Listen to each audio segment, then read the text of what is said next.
Voilà les avis des concitoyens, Monsieur le ministre. On revient à vous. Vous les avez écoutés. Oui. Les avis sont partagés. Justement, donc il y a trop d'attentes de la population et j'espère que les SAO seront à la hauteur. Ok, à la veille de cette grande rencontre, Monsieur le ministre, Tchad-Ghana, un match que l'équipe nationale jouera sur ses propres installations après plus de 5 ans. Quels sont les défis à relever? Très bien, comme vous l'avez si bien rappelé, que ça fait à peu près plus de 5 ans que les SAO n'ont pas joué à domicile, c'est chez eux. Et aujourd'hui, cette opportunité offre beaucoup d'engouement et de fierté au sein de la population. Et nous avons vu aujourd'hui que les Tchadiens se sont réunis tous autour de leur équipe. Et ça fait une fierté nationale. Et cela est dû aujourd'hui du fait que nous avons aujourd'hui un nouveau stade. Les grands défis, nous avons deux grands défis aujourd'hui par rapport à ça. Le premier grand défi est de prendre soin de ces joyaux architecturales, de l'entretenir efficacement pour pouvoir permettre sa durabilité et sa pérennité.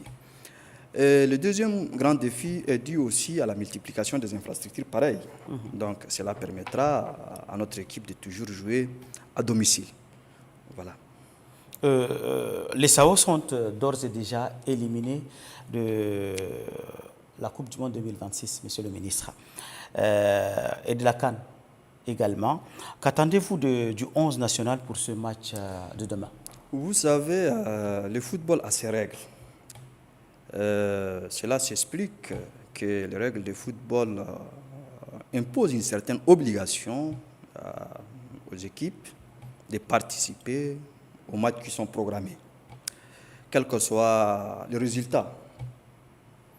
C'est là, donc, ces matchs, c'est une obligation, l'équipe doit jouer, mais cela aussi doit être aussi une occasion pour l'équipe de réajuster sa position, son classement sur l'échiquier de classement des équipes.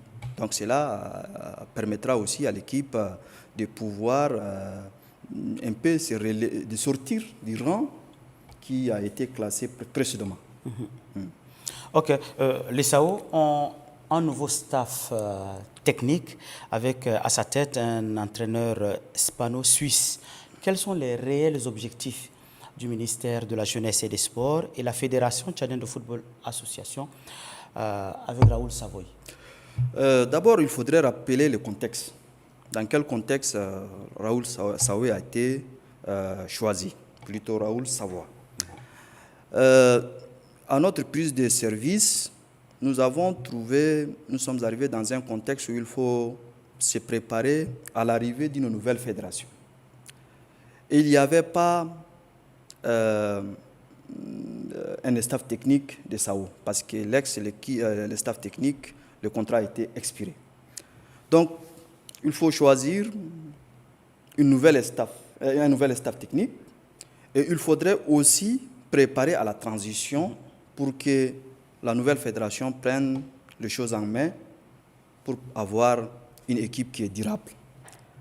Donc, ce choix a été opéré de confier l'équipe de façon temporaire à une équipe, à un staff technique qui est dirigé par l'entraîneur Tahir Zakaria pour une période très limitée. Après cela, l'objectif qui est recherché derrière le choix de cet entraîneur, c'est de pouvoir constituer une équipe durable pour l'équipe nationale. Un staff technique durable pour pouvoir construire une équipe solide, efficace et compétitive. C'est ça l'objectif. Et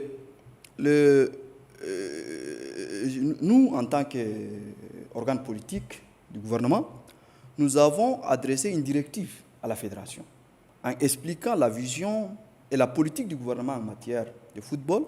Et nous lui avions demandé de mettre en place un comité qui va définir les critères objectifs de sélection d'un entraîneur, de l'staff, de l'équipe technique, mais aussi de définir les modalités de paiement. C'est important parce qu'avant, ça n'existait pas. On prend un entraîneur, on le teste une année, quelques mois, on le fait partir. Et cela a une conséquence qui est très négative sur le développement de notre équipe nationale.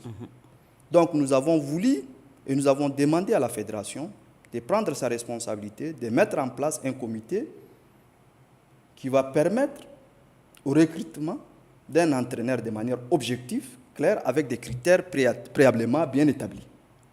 Et c'est ce que la fédération a fait. M. Raoul Savoie a été sélectionné dans ce contexte. Donc cela, maintenant, a permis à l'équipe nationale d'avoir un staff technique qui est aussi compétent et qui est reconnu sur le plan international. Et j'espère qu'avec la durée, les résultats se suivront. Monsieur le ministre, on va profiter de votre occasion pour vous demander quelle est la réelle politique de redynamisation du sport en général qu'entend votre département et qu'en est-il de la subvention des fédérations? La politique des sports aujourd'hui au Tchad est sans ambiguïté. Elle se repose entièrement et elle a pour soubassement et pour socle la politique du chef de l'État, qui a pour ambition de faire rayonner les sports tchadiens. Et par le rayonnement, nous entendons d'abord de réformer les fédérations. Parce que ce n'est pas l'État qui va descendre sur le terrain pour former les jeunes, pour, je ne sais pas, assurer le rôle pratique du développement des sports. Ce sont d'abord les fédérations qui ont la vocation du développement des sports. Et pour cela, nous avons besoin de fédérations efficaces. Il faudrait d'abord se baser sur une réforme des fédérations. Et c'est ce que nous avons commencé à faire. Nous avons mis en place un comité qui doit recenser et évaluer les fédérations. Et nous allons maintenant permettre de construire, de bâtir des fédérations qui sont des fédérations productives, professionnelles, efficaces et entièrement vouées au développement des sports. Ce sont ces genres de fédérations que nous avons besoin.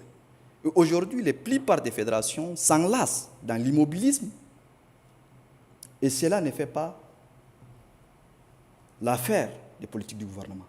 Donc, pour que les politiques du gouvernement puissent avoir des résultats concrets sur le terrain, il faudrait que les fédérations soient dynamiques et doivent nous accompagner dans cette marche. Et cette vision, le ministère le porte et nous avons réuni les fédérations, nous avons été clairs avec eux, nous avons exposé la vision du gouvernement, nous avons mis les feuilles de route et nous avons invité à chaque fédération de venir, d'apporter sa contribution pour le développement de sa discipline. Et le gouvernement, en premier lieu, le président de la République, le maréchal Mahamat Idriss Déby Itno, est entièrement disposé à accompagner financièrement, politiquement, moralement les fédérations pour qu'elles puissent produire des résultats. Voilà. Ok, par rapport à ce grand match de demain, Tchad-Ghana, osez-vous un pronostic? Pronostic, d'abord, je vous fais une confidence, je suis un croyant, je ne fais pas de pronostics. Mais on va voir, c'est le terrain qui commande. Non, moi je vous demande de faire un pronostic. Je ne le fais pas. Je ne le fais pas. En tout cas, on souhaite vraiment bonne chance. Demain est fait pour demain. On attend les résultats. C'est ça. À l'issue de 90 minutes. C'est ça. De cette rencontre. Merci, monsieur le ministre, pour d'avoir accepté d'être sur ce plateau. Merci. Et on attend vraiment le résultat le résultat demain. Merci. Merci d'être là. Très bien.